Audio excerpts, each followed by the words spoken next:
Hi friends, is sorry cinema bus அப்டேட்டில் ஒரு தெரி மாசான ஒரு அப்டேட்டோடு வந்திருக்குங்க. ஜெயிலர் படத்துடைய செகண்ட் பார்ட். எந்த பக்கம் திரும்பினாலும் எல்லா சோஷியல் மீடியாலும் இதை பற்றி தான் பேசியிருக்காங்க. ஹாலிவுட் இண்டஸ்ட்ரியில் இதை பற்றி தான் பயங்கர ஒரு ஹாட்டாக போயின்னு இருக்குது. யாரெல்லாம் இந்த படத்தில் வந்து நடிக்க போகிறாங்க?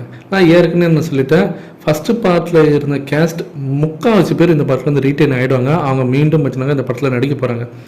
இது இல்லாமல் பெரிய பெரிய ஆட்கள் எல்லாருமே இந்த படத்தில் கொண்டு வரத்துக்கு நம்ம நெல்சன் அவர்கள் பார்த்தினாக்கா அவர் வந்து வேலை செஞ்சுருக்காரு. ஃபஸ்ட்டு பார்ட்டில் குறிப்பாக இருந்த மோகன்லால், சிவராஜ்குமார், ஸோ அவங்களாம் கண்டிப்பாக இந்த படத்துலேயும் ஒரு சின்ன ரோல் பண்ணுவாங்க. சிவராஜ்குமார் ஆல்ரெடி கால் ஷீட்டே கொடுத்துட்டாரு, மோகன்லால் கிட்டே பேசினிருக்காங்க. இது இல்லாமல் இன்னொன்று ஒரு விஷயம் என்ன பண்ணாக்கா, மோகன்லால் பதிலாக இந்த தடவை வந்து மம்முட்டி உள்ளே கொண்டு வருவாங்க அப்படின்ற மாதிரி ஒரு விஷயம் வருது. ஆனால் எனக்கு அதில் உடன்பாடு இல்லை. மோகன்லால் தான் ரிட்டைன் பண்ணுவாங்க. ஸோ அந்த ஃபஸ்ட்டு பார்ட்டில் இருந்த அதே கேரக்டரை மீண்டும் இங்கே கொண்டு வருவாங்க தான் எனக்கு தோணுது. இது இல்லாமல் செகண்ட் பார்ட்டில் ஒரு முக்கியமான விஷயம், இந்த படத்தில் ஒரு பாலிவுட் நடிகர் கண்டிப்பாக நடிப்பார் அப்படின்ற மாதிரி ஓடினுக்கு. அது வந்து யார் பண்ண போகிறாங்க தெரியல. வில்லன் ரோல் வந்து எஸ் ஏ சூர்யா அவர்கள், அதில் சன்னி தியோல் அவர்கள்கிட்டலாம் வந்து பேசினுருக்காங்க. ஸோ யார் ஃபைனலைஸ் ஆக போகிறாங்க தெரியல.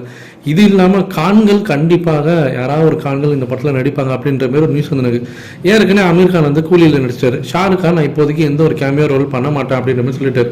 அப்போ மிச்சம் இருக்கிறது யாருன்னு பார்த்தீங்கன்னாக்கா எனக்கு தெரிஞ்சு சல்மான் கான் தான் வந்து இந்த படத்தில் நடிப்பாருன்னு தான் எனக்கு தோணுது. இன்னொன்று பக்கம் அட்லி டைரக்ஷனில் வந்து சல்மான் கான், ரஜினி சார் வச்சு ஒரு படம் பண்ணியே நான் தீர்வேன் அப்படின்னு சொல்லிட்டு அட்லி வந்து ஒத்த காலில் நின்றுனுக்காரு. 2-3 சிட்டிங் உட்காந்துட்டாங்க. அந்த படத்தில் ரஜினி சார் நடிப்பாரா மாட்டாரான்ற ஒரு கேள்வி இருக்குது.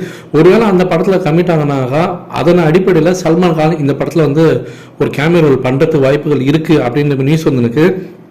இது இல்லாமல் இந்த படத்தில் நம்ம பாலையா அவர்கள் இருக்கிறாரு. ஸோ தெலுங்கு இதுலேருந்து பார்த்தீங்கன்னாக்கா பாலையா கண்டிப்பாக இந்த படத்தில் நடிப்பார். கிட்டத்தட்ட அது வந்து கன்ஃபார்ம் ஆகிடுச்சு. அவர் வந்து பார்த்தீங்கன்னாக்கா ஒரு முக்கியமான ஒரு ரோல், அவரும் எக்ஸ்டர்னல் கேமியோ ரோல் தான், ஆனால் ஒரு செமையான ஒரு மாசான ஒரு ரோல் அவர் வந்து பண்ணுவார் அப்படின்ற மாதிரி அப்டேட்ஸும் வந்துன்னு இருக்கு.